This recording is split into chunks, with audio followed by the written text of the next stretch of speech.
राजधानी लाइव में आप सभी का स्वागत है।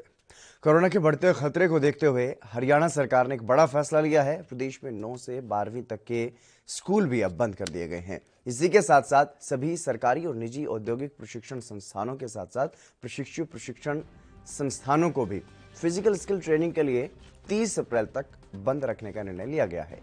वहीं प्रदेश के गृह मंत्री ने यह साफ किया है कि प्रदेश में अभी लॉकडाउन नहीं लगाया जाएगा। उन्होंने यह भी कहा है कि वीकेंड लॉकडाउन पर भी किसी तरह की कोई चर्चा फिलहाल नहीं की जा रही है।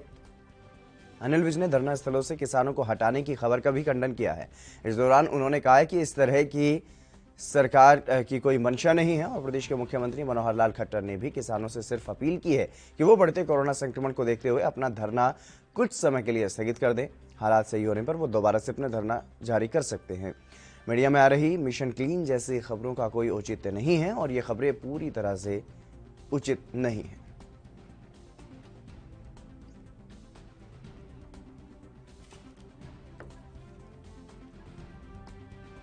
देखिए, आज ही हमने एक फैसला लिया है और जल्दी इसका नोटिफिकेशन हो जाएगा कि जो 9th से लेके जो 12th तक की क्लासें हैं वो भी अब लगातार बंद रहेगी। जब तक हमारी जैसे पहली से 8वीं तक हमने बंद किया तो आगे हमारी 12वीं तक सभी क्लासें बंद रहेंगी। सर तब 30 अप्रैल तक का जो निर्णय है उसी प्रकार से ये भी बंद रहेंगी। अगला निर्णय जो है उसके बाद सर ये मैं समझता हूँ कि सोमवार से लागू हो जाएगा। आज ही हमने निर्णय लिया, अभी सूचना भी देनी है जैसे सभी जो हमारे जिला शिक्षा अधिकारी हैं उनको सूचना देनी, तो कल से या सोमवार से लागू हो जाएगा। सर कुछ नहीं, आदेश तो सभी को मानने होंगे और इस प्रकार की कोई बात नहीं। अगर कुछ लोग इस प्रकार की बात कहते हैं तो मैं समझता हूँ गलत है, और अगर वो इस प्रकार का व्यवहार करते हैं तो निश्चित तौर से नियम अनुसार उनके खिलाफ कार्रवाई की जाएगी। बच्चों हाँ बिल्कुल बिल्कुल, बच्चों के स्वास्थ्य को देख के ही इस प्रकार का निर्णय लिया। और जिस प्रकार से कोरोना जिस गति से बढ़ रहा, मैं समझता हूँ उससे समाज में भी चिंता है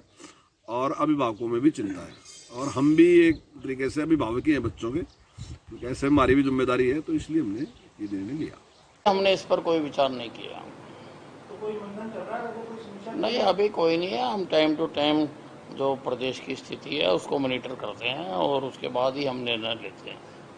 किसानों को लेकर बड़ा मीडिया में समाचार चल रहे हैं कि ऑपरेशन क्लीन जो है सरकार शुरू करेगी। नहीं, किसी प्रकार की किसी स्तर पर ऐसी कोई चर्चा नहीं हुई है। मुख्यमंत्री जी ने केवल किसानों से अपील की है कि बढ़ते हुए कोरोना को देखते हुए वो अपना जो आंदोलन है वो स्थगित कर दें, और उन्होंने यहाँ तक कहा कि जब कोरोना खत्म हो जाए वो दोबारा आ जाए। इसके अलावा कोई बात नहीं की गई, कहीं पर कोई चर्चा नहीं हुई है।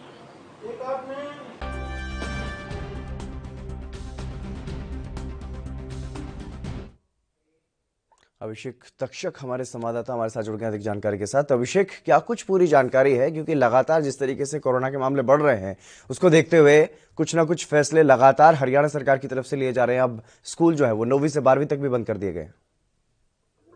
देखिए, जो अब 9वीं से 12वीं हाई स्कूल जो है उनको भी बंद करने का जो है सरकार की ओर से ऐलान किया गया है। इससे पहले जो है प्राइमरी और मिडिल स्कूलों को बंद किया गया था। अब 30 अप्रैल तक जो है ये स्कूल जो है उनको बंद करने का शिक्षा मंत्री कंवरपाल गुर्जर की ओर से जो है आदेश पारित किए गए हैं कि जो कोरोना है लगातार जो प्रदेश में पैर पसार रहा है, इसको देखते हुए एहतियात के तौर पे जो है सभी जो स्कूल हैं 30 अप्रैल तक बंद किए गए हैं। क्योंकि इस समय जो मौजूदा स्थिति की बात करें, 24 घंटे में जो नए एक्टिव जो केस जो सामने आए हैं वो 6200 का आंकड़ा जो है वो पार किया जा चुका है। और जो आर्थिक राजधानी गुरुग्राम की बात करें या दिल्ली से सटा हुआ जो फरीदाबाद जिला है, वहां पर काफी संख्या में जो इस समय कोरोना के जो मरीज सामने आ रहे हैं, इसी को देखते हुए एहतियात के तौर पे जो है ये हरियाणा सरकार की ओर से ये स्कूल बंद करने का ऐलान किया गया। और वही जो ट्रेनिंग जो और अन्य जो शिक्षण संस्थानें जो और भी हैं उनको भी जो 30 अप्रैल तक बंद करने का जो सरकार की ओर से बड़ा फैसला किया गया। जी फिलहाल क्योंकि जिस तरीके से लगातार कोरोना के मामले बढ़ रहे हैं और किसान आंदोलन को लेकर के बार बार सीएम की तरफ से भी और गृह मंत्री की तरफ से भी अपील की जा रही थी कि आप हट जाइए, बाद में कर लेना धरना, लेकिन अब ये खबर चल रही थी कि ऑपरेशन क्लीन वहां पर चलाया जाएगा। उसका खंडन गृह मंत्री ने जरूर किया है, लेकिन अगर केंद्रीय सूत्रों की बात की जाए तो क्या इस बारे में कोई जानकारी है कि केंद्र सरकार इस बारे में कोई तैयारी कर रही है या नहीं? देखिए, जरूर ये मीडिया में इस तरह की जो खबरें सामने आई थी, लेकिन जब गृह मंत्री अनिल विज से इस बारे में बातचीत की गई तो उन्होंने साफ तौर पर इन खबरों का खंडन करते हुए कहा कि ये इन खबरों का कोई भी जो है आधार नहीं है, ये मनगढ़ंत खबरें हैं। और साफ तौर पे उन्होंने ऑन कैमरा ये कहा है कि ऑपरेशन क्लीन का कोई भी औचित्य नहीं और ना ही कोई इस तरह की जो है चर्चा है। केवल मुख्यमंत्री द्वारा सिर्फ एक अपील जरूर की गई है किसानों को कि इस समय कोरोना का जो संक्रमण लगातार बढ़ रहा है और काफी संख्या में जो किसान इस समय धरना प्रदर्शन में बैठे, तो इस तरह संक्रमण जो बढ़ने का और फैलने का खतरा जरूर है, तो इसलिए उनसे अपील की गई है कि अपना धरना कोरोना समय में स्थगित कर दें और जब कोरोना खत्म हो जाए तो एक बार दोबारा से वो यहाँ आके अपना धरना प्रदर्शन जो है जारी रख सकते हैं। तो और इस तरह की अपील जरूर मुख्यमंत्री मनोहर लाल खट्टर के द्वारा की गई, लेकिन किसी तरह ऑपरेशन क्लीन को एक तरह से चलाने की कोई भी बात जो है हरियाणा सरकार या गृह विभाग या किसी भी तरह प्रदेश में चर्चा नहीं है और किसी इस तरह की किसी भी मुहिम को लेकर कहीं भी प्रदेश सरकार में चर्चा नहीं की गई है। जी अभिषेक, बार बार चिंता जरूर जाहिर की जा रही है, चाहे सीएम की बात करें या फिर डिप्टी सीएम की बात कर लें या गृह मंत्री की बात कर लें, लेकिन क्या, क्योंकि हरियाणा में कई जगहों पर बड़े स्तर पर किसान आंदोलन के लिए जो धरने प्रदर्शन वो चल रहे हैं, क्या ऐसी जगहों पर सैंपलिंग की जा रही है, टेस्ट किया जा रहा है कोरोना को लेकर के, वहां पर कोई विशेष सावधानी या सतर्कता या कोई उनको मदद दी जा रही हो जो आंदोलन कर रहे हैं प्रदर्शनकारी? जी बिल्कुल, देखिए ये साफ तौर पर समय समय पर जो है ये स्वास्थ्य विभाग की ओर से या सरकार की ओर से कहा जाता है कि अगर किसी को भी किसी तरह की जो समस्या आती है शारीरिक, अगर उन समस्या उनके सामने आ रही है, खांसी जुकाम या इस तरह कोई सिम्टम उनको मिलता है तो वो जरूर अपना टेस्ट कराएं, क्योंकि जहां भी अगर धरना प्रदर्शन चल रहा है हर जगह पर जो है टेस्टिंग की व्यवस्था है। प्राइवेट हॉस्पिटल्स में, सरकारी अस्पताल में, डिस्पेंसरीज में इस तरह की जो है हरियाणा सरकार की ओर से व्यवस्था की गई है। और वहीं जहां भारी संख्या में जैसे दिल्ली बॉर्डर की बात करें तो आसपास वहां पर भी इस तरह की व्यवस्था की गई है, ताकि अगर किसी को शारीरिक समस्या हो तो उसको दवाई और उनका ट्रीटमेंट और वहीं जो टेस्ट अगर कोई करवाना चाहता है उसको टेस्टिंग और उसके बाद जो है इलाज जो है उनका की व्यवस्था की गई। और वहीं कई इस तरह की जैसे एक बड़ा ऐलान भी इंडियन नेशनल लोकदल की ओर से भी किया गया था कि वो वहां पर जो मोबाइल हॉस्पिटल्स की व्यवस्था की गई। इसी तरह की तर्ज पर जो सरकार की ओर से भी जो दवाइयों की और अन्य जो टेस्ट के जो किए जा सकते हैं उस तुरंत उस तरह की व्यवस्था हरियाणा सरकार की ओर से भी की गई है। तो उन्होंने सरकार की ओर से ये अपील जरूर की गई है कि संक्रमण लगातार बढ़ रहा है तो किसानों को ये सोचना चाहिए कि इस समय कोरोना ना फैले, और इसके लेकर सरकार की ओर से अपील की गई कि आप अपना धरना जो है वो स्थगित कर दें। जब संक्रमण काबू में आ जाए, खत्म हो जाए, तो उसके बाद जो है अपनी मांगों को लेकर वो एक बार दोबारा से ये धरना स्थलों पर आ जाए और अपना धरना प्रदर्शन जारी रख सकते हैं। जी अभिषेक, लेकिन जिस तरीके से लगातार कोरोना बढ़ रहा है उसको देखते हुए कई राज्यों में वीकेंड लॉकडाउन लगाया गया है या कर्फ्यू लगाया गया है, उसको लेकर के क्या कुछ जानकारी है हरियाणा सरकार की तरफ से, क्योंकि लगातार हरियाणा में भी कोरोना के मामले बड़ी तेजी से बढ़ रहे हैं? नहीं बिल्कुल, देखिए इस तरह साफ तौर पे जो स्वास्थ्य एवं गृह मंत्री अनिल विज है उनकी ओर से साफ इनकार किया गया कि हरियाणा सरकार अभी जो है किसी भी तरह का लॉकडाउन, चाहे वो वीकेंड लॉकडाउन की बात करे तो साफ इनकार किया कि इस पर कोई किसी तरह का विचार नहीं कर रही है। आने वाले समय की स्थिति को देखते हुए इस पर जो है आगे बैठक करके कोई इस पर फैसला लिया जा सकता है, लेकिन अभी किसी भी तरह लॉकडाउन लगाने का हरियाणा सरकार पक्ष में नहीं है। और लॉकडाउन ना वीकेंड लॉकडाउन लगाने के मूड में है, ना ही जो अन्य जो रोजमर्रा जो दिन है वीकली जो है उसी को, चाहे सोमवार हो चाहे मंगलवार हो बुधवार हो, किसी भी तरह के दिन पे जो है लॉकडाउन के हक में जो है हरियाणा सरकार ने यहाँ ये हालांकि नाइट कर्फ्यू जो है वो जारी रहेगा, जो कि रात 10 बजे से सुबह 5 बजे तक है, ताकि और अन्य जो गतिविधियां रात को जो चलती हैं उनको रोका जा सके और संक्रमण कहीं ना कहीं जो है उस पर काबू पाया जा सके। जो बेफालतू में जो लोग जो रात को जो निकलते हैं और घूमते हैं उनको देखते हुए जरूरी सेवाओं में इसमें कोई प्रतिबंध नहीं रहेगा। जरूरी सेवाएं जो है वैसे की ऐसे जारी रहेंगी, लेकिन 10 से लेकर रात सुबह 5 बजे तक का जो है नाइट कर्फ्यू जरूर लगेगा, लेकिन लॉकडाउन की अभी स्थिति हरियाणा में नहीं है। जी अभिषेक, तमाम जानकारी देने के लिए बहुत शुक्रिया आपका। तो लगातार जिस तरीके से देश भर में कोरोना के मामले बढ़ रहे हैं उसी तरीके से हरियाणा में भी तेजी से कोरोना के मामले बढ़ रहे हैं और उसी के मद्देनजर ये बड़ा फैसला लिया गया है। अब 9वीं से 12वीं तक के स्कूल भी बंद रहेंगे और अभी किसी भी तरीके के लॉकडाउन पर, चाहे वो साप्ताहिक लॉकडाउन हो या फिर रात्रि को लॉकडाउन हो, हालांकि नाइट कर्फ्यू जरूर लागू किया गया है हरियाणा सरकार की तरफ से, लेकिन लगातार सख्ती जो है वो बढ़ाई जा रही है। वही बात अगर देश की राजधानी दिल्ली की जाए तो दिल्ली में कोरोना ने अब तक के सारे रिकॉर्ड तोड़ दिए हैं। दिल्ली में बीते 24 घंटे की अगर बात की जाए तो कोरोना के रिकॉर्ड 19,486 नए केस सामने आए और इसके अलावा 141 लोगों की मौत हुई है। यह आंकड़ा अब तक का सबसे बड़ा है। कोरोना पर मुख्यमंत्री अरविंद केजरीवाल ने स्वास्थ्य मंत्री सत्येंद्र जैन और अधिकारियों के साथ बैठक की है।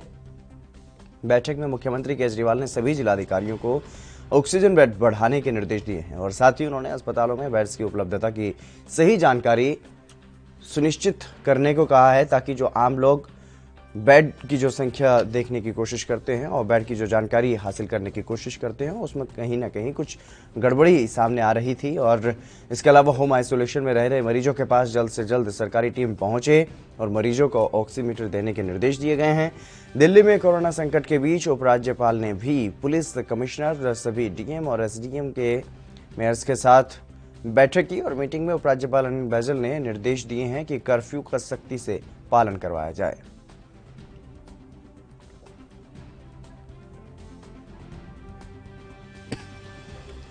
तो लगातार देश भर में कोरोना के मामले बढ़ रहे हैं और देश की राजधानी दिल्ली में जिस तरीके से मामले बढ़ रहे हैं बड़ी तेजी से, क्योंकि एक दिन में करीब 20,000 ये नए मामले सामने आना अपने आप में चिंता बढ़ा देने वाले आंकड़े हैं। और इसी की वजह से बार बार जो सरकार है वो कहीं ना कहीं सख्त फैसले ले रही है। चर्चाओं का दौर जारी है और मंथन किया जा रहा है कि किस तरीके से सख्ती बढ़ाई जा सकती है, किस तरीके से पाबंदियां जो है वो बढ़ाई जा सकती हैं और कैसे कोरोना के संक्रमण पर लगाम लगाई जा सकती है।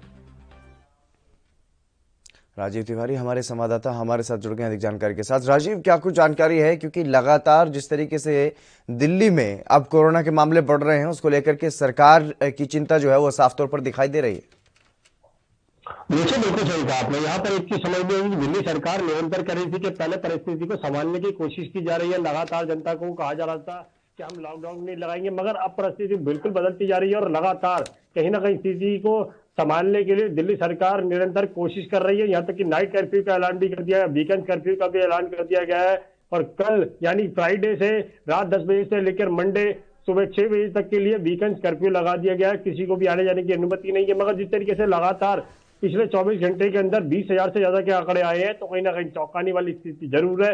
मगर कहीं ना कहीं स्थिति को संभालने के लिए हर तरीके से दिल्ली सरकार कोशिश करती नजर आ रही है, क्योंकि बेड की संख्या बढ़ाई जा रही है, वेंटिलेटर की संख्या बढ़ाई जा रही है, नॉर्मल बेडों की संख्या भी बढ़ाई जा रही है, यहाँ तक कि पीपी किटों की संख्या बढ़ाई जा रही है। डॉक्टरों की जो सुविधाएं कम हो पा रही है, यानी कि डॉक्टर भी कहीं ना कहीं संकट में तो रहे हैं, तो उनकी भी कमी होती जा रही है। तो हर तरीके से कोशिश जरूर की जा रही है, मगर जनता के लिए भी कहीं ना कहीं सरकारें आश्वासन लगाती नजर आ रही है और जनता से अपील भी करती नजर आ रही है कि जनता जो है उनका सहयोग करे और अपने आप को कम से कम घरों के अंदर रखें और बाहर निकले जब भी निकले कोई जब जरूरत हो। मगर जिस तरीके से लगातार अभी भी कहीं ना कहीं जनता जो लापरवाही कर रही है उससे साफ जारी है, स्थिति कहीं ना कहीं बिगड़ती नजर आ रही है। जी राजीव, क्योंकि वीकेंड लॉकडाउन जो है वो लगाया गया है दिल्ली में, उसका फिलहाल किस तरीके से असर देखने को मिल रहा है? देखिए, बिल्कुल बताया, जिस तरीके से बात करें वीकेंड कर्फ्यू की, तो वीकेंड कर्फ्यू के लिए यानी कल फ्राइडे की रात 10 बजे से लेकर मंडे सुबह 6 बजे तक रहेगा। मगर जिस तरीके से लगातार रात 10 बजे के बाद जो नजारा देखने को मिला, क्योंकि पुलिस बिल्कुल सख्ती करती हुई नजर आई और 10 बजे से पहले ही लोगों को अपने अपने घरों में जाने के लिए बोल दिया गया। मगर जो लोग बाजारों के अंदर थे, जिन्हों की रात में दुकानें चलती है, उनको भी बंद करा दिया गया। लगातार कोशिश यही की गई कि लोग बाग अपने घरों में ही रहे। मगर जो इमरजेंसी सेवाएं थी, यानी कि मेडिकल की सुविधाएं थी, किसी को अस्पताल जाना था या फिर पुलिसकर्मी थे या फिर मीडिया कर्मी थे, उनके भी आई कार्ड चेक किए जा रहे थे कि बाहर कोई भी व्यक्ति ऐसा ना निकले जिसको अनुमति नहीं है। मगर जिस तरीके से लगातार कहीं ना कहीं दिल्ली की स्थिति बिगड़ रही है, उससे साफ जाहिर है कहीं ना कहीं बिल्कुल राजीव, अधिक जानकारी लेंगे आपसे, लेकिन फिलहाल यहाँ पर हमें रुकना होगा एक छोटे से ब्रेक के लिए। ब्रेक के बाद जल्द हाजिर होंगे।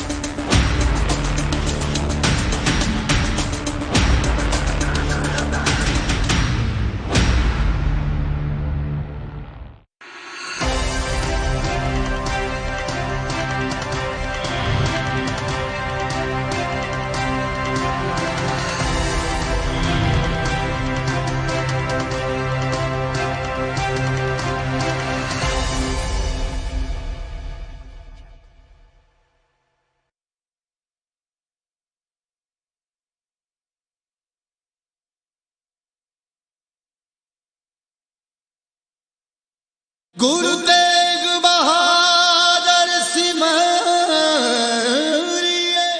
दिल्ली विखे स्थित है 9वें पातशाह श्री गुरु तेग बहादुर साहिब जी दी अडोलता दा प्रतीक गुरुद्वारा सीसगंज साहिब।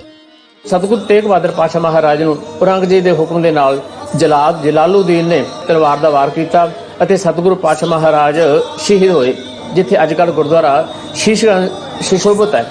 ਸਤਿਗੁਰੂ ਪਾਤਸ਼ਾਹ ਮਹਾਰਾਜ ਦੀ ਪਵਿੱਤਰ ਯਾਦ ਵਿੱਚ ਇਤਿਹਾਸਕ ਸਥਾਨ ਦਿੱਲੀ ਵਿਖੇ ਹੀ ਸਥਿਤ ਹੈ ਗੁਰੂ ਸਾਹਿਬ ਜੀ ਦੇ ਜੀਵਨ ਦੀ ਗਾਥਾ ਬਿਆਨ ਕਰਦਾ ਗੁਰਦੁਆਰਾ ਰਕਾਬਗੰਜ ਸਾਹਿਬ। ਲੱਖੀ ਸਾਹਿਬ ਵਣਜਾਰੇ ਨੇ ਸਤਿਗੁਰੂ ਪਾਤਸ਼ਾਹ ਮਹਾਰਾਜ ਜੀ ਦੇ ਪਵਿੱਤਰ ਧੜ ਨੂੰ ਆਪਣੇ ਘਰ ਜੋ ਅੱਜ ਕੱਲ੍ਹ ਗੁਰਦੁਆਰਾ ਰਕਾਬਗੰਜ ਸਾਹਿਬ ਸ਼ਿਸ਼ੋਭਤ ਹੈ, ਨਵੇਂ ਪਾਤਸ਼ਾਹ ਮਹਾਰਾਜ ਜੀ ਦਾ ਧੜ ਦਾ ਬੜੇ ਹੀ ਸਨਮਾਨ ਸਤਿਕਾਰ ਦੇ ਨਾਲ ਸੰਸਕਾਰ ਕਰ ਦਿੱਤਾ।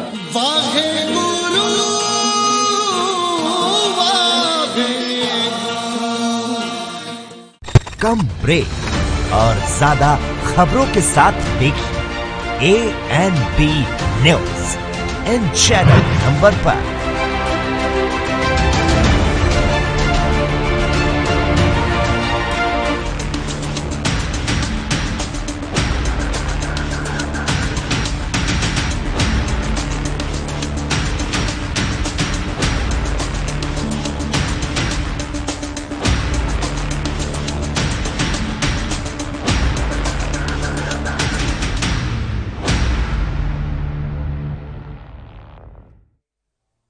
ब्रेक के बाद एक बार फिर से आप सभी का स्वागत है। हम चर्चा कर रहे थे दिल्ली में लगातार जिस तरीके से कोरोना के मामले बढ़ रहे हैं उसको लेकर के हमारे संवाददाता राजीव तिवारी लगातार हमारे साथ बने हुए हैं। राजीव, क्योंकि वीकेंड लॉकडाउन दिल्ली में लगाया गया है और अब सख्ती बरतने के निर्देश जो हैं वो उपराज्यपाल ने भी दिए हैं अधिकारियों को, पुलिस प्रशासन को, तो ऐसे में किस तरीके से अलर्ट मोड में नजर आ रही है दिल्ली पुलिस?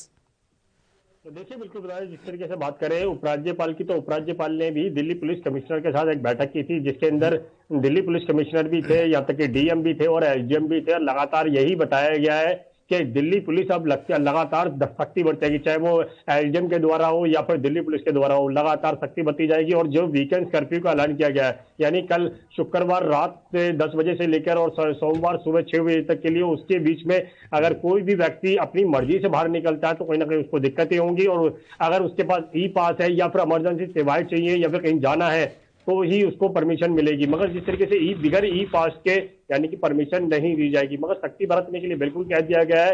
यहाँ तक कि अब बाजारों के अंदर बिल्कुल सन्नाटा है, यहाँ तक कि हर दुकान यानी कि बंद मिलेगी, यहाँ तक कि कुछ ही दुकानों को खोलने की अनुमति दी गई है। आप बात करें दूध वगैरह की या सब्जी वगैरह की, इन चीजों की, या फिर जनरल स्टोर की या मेडिकल स्टोर की, इन लोगों को जरूर छूट दी गई है और लगातार जनता के तक राहत पहुंचाने के लिए भी कोशिश की जा रही है। मगर जिस तरीके से लगातार कहीं ना कहीं जो पूरे पिछले 24 घंटे के अंदर देखा कि पिछले लगभग 19,000 से ज्यादा के आंकड़े हैं और लगभग 20,000 से नीचे के हैं, तो कहीं ना कहीं स्थिति जरूर बिगड़ी हुई है। मगर उसको संभालने के लिए कहीं ना कहीं दिल्ली सरकार को कड़े कदम उठाने चाहिए और उसके मद्देनजर रखते हुए दिल्ली सरकार निरंतर कोशिश भी करती रही है, क्योंकि अस्पतालों के अंदर खुद स्वास्थ्य मंत्री सत्येंद्र जैन, मनोज सिसोदिया और खुद अरविंद केजरीवाल जी लगातार कहीं ना कहीं अस्पतालों की मॉनिटराइज कर रहे हैं कि अस्पतालों के अंदर किसी भी तरीके की दिक्कत ना आए, मरीजों की दिक्कत ना आए।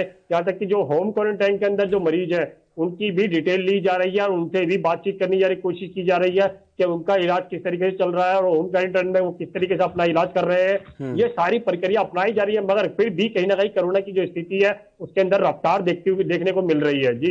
जी राजीव, तमाम जानकारी देने के लिए बहुत शुक्रिया आपका। तो लगातार जिस तरीके से देश की राजधानी दिल्ली की अगर बात की जाए तो बड़ी तेजी से कोरोना के मामलों में उछाल देखने को मिल रहा है और इसी को लेकर के लगातार सतर्कता भी बढ़ती जा रही है। सख्त कदम जो है वो राज्य सरकार की तरफ से, केंद्र शासित प्रदेश की जो सरकार है केजरीवाल सरकार की तरफ से उठाए जा रहे हैं। चलिए बढ़ेंगे अगली खबर की तरफ।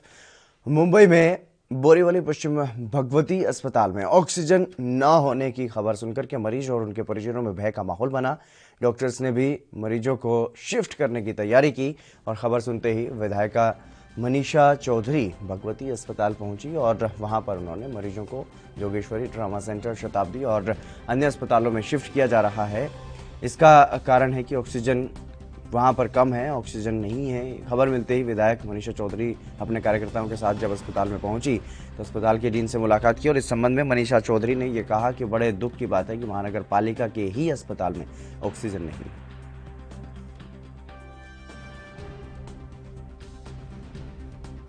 आज जो यहाँ ऑक्सीजन न होने के कारण यहाँ के पेशेंट को ट्रामा सेंटर में, शताब्दी में, कोविड सेंटर में जहाँ जगह मिलेगी वहाँ अभी ट्रांसफर कर रहे। ये दुर्दैव की बात है कि मुंबई महानगर पालिका के आपके खुद के हॉस्पिटल में अगर ऑक्सीजन नहीं है और यहाँ ऑक्सीजन की टैंक इंस्टॉल करके 1 साल पूरा हुआ, हमने डीन से बात की तो हमें कोई भी हमारे से एनओसी नहीं ली। इस हॉस्पिटल की दुर्भाग्य की बात है कि इस हॉस्पिटल के एक इंजीनियर की पोस्ट है, वो भी वैकेंट है। डॉक्टर को इंजीनियर का काम करना पड़ता है। अभी हमने मुंबई महानगर पालिका के एएमसी वेलुनेसा जी, कांकानी जी और बिरादर जी, इन सबसे बात की है। शाम तक अगर ऑक्सीजन यहाँ नहीं आया तो हम सब यहाँ उपोषण में बैठेंगे और इस पेशेंट ट्रांसफर के टाइम में अगर किसी की दुर्घटना हो गई तो इसके जिम्मेदार मुंबई महानगर पालिका की महापौर होगी। सत्यप्रकाश सोनी हमारे संवाददाता हमारे साथ जुड़ गए अधिक जानकारी के साथ। सत्यप्रकाश, क्या कुछ पूरी जानकारी, क्योंकि जिस तरीके से कोरोना के मामले बढ़ रहे हैं और अगर बात महाराष्ट्र की जाए, मुंबई की जाए, तो अस्पतालों की जो हालत है, अस्पताल ही कहीं ना कहीं बीमार नजर आ रहे हैं, अस्पतालों में ऑक्सीजन नहीं है, तो ऐसे कैसे इलाज होगा? जी देखिए, जिस तरह से महाराष्ट्र सरकार ने पिछले हफ्ते ही कह दिया था कि मुंबई महाराष्ट्र में हॉस्पिटलों में ऑक्सीजन की बेहद कमी है, जिसको लेकर केंद्र सरकार से उन्होंने गुहार भी लगाई थी। लेकिन इस बीच एक जानकारी मिल रही है कि मुंबई के बोरीवली इलाके में सरकारी हॉस्पिटल में भी ऑक्सीजन की कमी देखी जा रही है। लगातार लोगों की मांग की जा रही थी कि हॉस्पिटल में ऑक्सीजन नहीं है, इसलिए मरीजों की हालत बेहद गंभीर हो गई है। ऐसे में आनंद फानंद में हॉस्पिटल प्रशासन द्वारा तमाम उन मरीजों को शिफ्ट किया जा रहा है जिनको ऑक्सीजन की जरूरत थी। मुंबई के ट्रॉमा केयर की बात किया जाए या शताब्दी हॉस्पिटल की, वहां शिफ्ट किया जा रहा है। इसको लेकर बेहद लोग डरे हुए हैं और मरीजों के परिवारों का कहना है कि इस तरह से अगर स्थिति रही तो लोगों की जान भी जा सकती है। लिहाजा अब लोगों में डर का माहौल बन गया है, जिसको लेकर स्थानीय विधायिका मनीषा चौधरी ने दौरा किया और मांग की महाराष्ट्र सरकार से कि तुरंत ऑक्सीजन मुहैया करवाया जाए। वहीं जिस तरह से बताया गया कि ऑक्सीजन लगाने वाले जो टेक्नीशियन होते हैं, इंजीनियर होते हैं, उनका रिक्त जो पद अभी भी रिक्त रखा गया, हालांकि उनकी आपूर्ति नहीं की गई है। लिहाजा ऑक्सीजन होने के बावजूद भी ऑक्सीजन का सिस्टम नहीं लगाया गया है। इसको लेकर भी मनीषा चौधरी ने सवाल खड़े किया है। उन्होंने कहा कि महाराष्ट्र सरकार इस पूरे मामले में अगर जल्द से जल्द अमल बजावनी नहीं करती है, वो इसको लेकर अनशन करेंगे। बिल्कुल सत्यप्रकाश, एक तरफ अगर सरकार की बात की जाए तो कड़े फैसले लिए जा रहे हैं, जनता को कहीं ना कहीं घरों में बंद करने की बातें की जा रही हैं, लॉकडाउन भी लगाया गया है। तो ऐसे में अगर अस्पतालों में सुधार नहीं है, अस्पतालों में जो रिक्त पद हैं, क्योंकि जैसे कि आपने बताया कि एक ही पद है, वही खाली है, इंजीनियर का जो ऑक्सीजन लगाने वाले हैं, तो ऐसे में किस तरीके से क्या कुछ प्लानिंग है सरकार की तरफ से? बार बार ये कहा जाता है कि हमारी अस्पताल की जो प्रबंधन है वो सही तरीके से काम कर रहा है, कोरोना से निपट लेंगे, इस तरीके के दावे किए जाते रहे हैं उससे पहले। लेकिन जब अब स्थिति बिगड़ रही है तो अब सब कुछ सामने आ रहा है कि किस तरीके की प्लानिंग सरकार ने की है। देखिए इधर अगर सरकार की बात करें, महाराष्ट्र सरकार पहले भी कह चुकी है कि महाराष्ट्र में तमाम जो हॉस्पिटल है वहां ऑक्सीजन की कमी है। वहीं दूसरी तरफ अगर केंद्र सरकार की बात करें तो मनीषा चौधरी विधायिका, भाजपा विधायिका है, भाजपा की तरफ से नेतृत्व करती हैं। ऐसे में अगर आरोप लगाने की बात कही जाए तो महाराष्ट्र सरकार ने पहले भी कहा है कि ऑक्सीजन नहीं है। लेकिन दूसरी तरफ सवाल खड़ा होता है कि जिस तरह से महामारी महाराष्ट्र में, मुंबई में लगातार विकराल रूप ले रही है, तमाम ऑप्शन महाराष्ट्र सरकार ढूंढ रही है कि किस तरह से वैकल्पिक व्यवस्था के तहत जो है कोविड सेंटर बनाया जाए, हॉस्पिटल बनाया जाए, वहां बेड मुहैया करवाया जाए और ऑक्सीजन की आपूर्ति की जाए। तो ऐसे में अगर ऑक्सीजन की आपूर्ति होती है तो लिहाजा लोगों में डर का माहौल जरूर रहेगा। लेकिन जिस तरह से खबरें आई कि मुंबई के नालासोपारा और वसई इलाके में 10 लोगों की मौत सिर्फ ऑक्सीजन की कमी के चलते हुई, वहीं भोपाल में भी 5 लोगों की मौत जो है ऑक्सीजन की कमी के चलते हुई। ऐसे में परिवार का डर का माहौल बनना बिल्कुल लाजमी है। परिवार लगातार उम्मीद लगा रहा है कि महाराष्ट्र सरकार इस पे गंभीरता ले, लेकिन जिस तरह से हालात बिगड़ते जा रहे हैं महाराष्ट्र के, ऐसे में महाराष्ट्र सरकार की चिंता भी बढ़ रही। तो ऐसे में कहाँ समस्या सामने आ रही है? क्योंकि महाराष्ट्र सरकार केंद्र सरकार पर ठीकरा फोड़ने की कोशिश करती है, केंद्र सरकार तालमेल बैठाने की बात करती है, ऑक्सीजन की सप्लाई नहीं रोकने की बात करती है, तो कहाँ कमी आ रही है? क्यों ऑक्सीजन की सप्लाई पूरी तरह से नहीं हो पा रही है?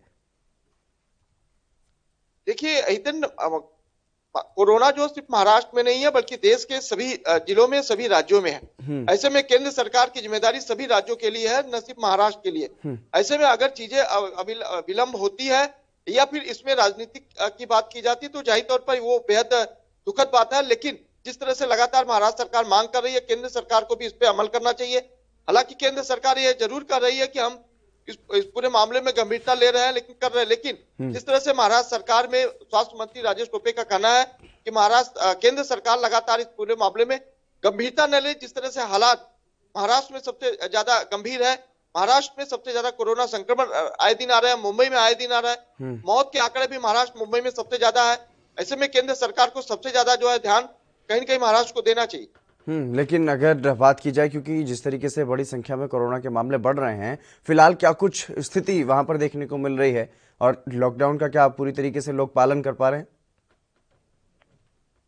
देखिए हितेन, महाराष्ट्र मुंबई जो है आर्थिक राजधानी मानी जाती है। यहाँ लोग अन्य राज्यों से कमाने के लिए आते हैं, लेकिन जिस तरह पिछले 9 महीने से मुंबई पूरी तरह से लॉकडाउन में थी, उसके बाद 2 महीने करीब लोग अपने व्यवसाय को धीरे धीरे उठाने की कोशिश की है। लेकिन इस दौरान एक बार फिर से जब कोरोना की दूसरी स्ट्रेन आई और लगातार विकराल रूप ले लिया, मुंबई में लगातार लॉकडाउन है, मिनी लॉकडाउन कहा जा सकता है। लेकिन जिस तरह से हालात बदतर होते जा रहे हैं, आर्थिक राजधानी बिल्कुल थम सी गई है मानो। लेकिन मुंबई की लोकल की बात किया, बीएसटी बस की बात किया जाए या ऑटो रिक्शा की बात किया, तमाम तरह की भीड़ें देखी जाए। लिहाजा लोग अपने अपनी जरूरत की चीजों के लिए निकलते जरूर है, लेकिन कोरोना से डरते हुए निकलते। सत्य प्रकाश, तमाम जानकारी देने के लिए बहुत शुक्रिया आपका। तो लगातार जिस तरीके से कोरोना के मामले बढ़ रहे हैं, उससे सबसे ज्यादा प्रभावित अगर कोई राज्य है तो वो महाराष्ट्र है। और महाराष्ट्र में फिलहाल ऑक्सीजन की कमी के जो मामले हैं वो सामने आ रहे हैं और उसको लेकर के लोग जो हैं, लोगों में एक डर का माहौल बन गया है कि अगर ऑक्सीजन की कमी होगी तो कैसे उनके जो परिजन हैं, जो बीमार हो रहे हैं, कोरोना संक्रमित हो रहे हैं, उनकी जान कैसे बच पाएगी।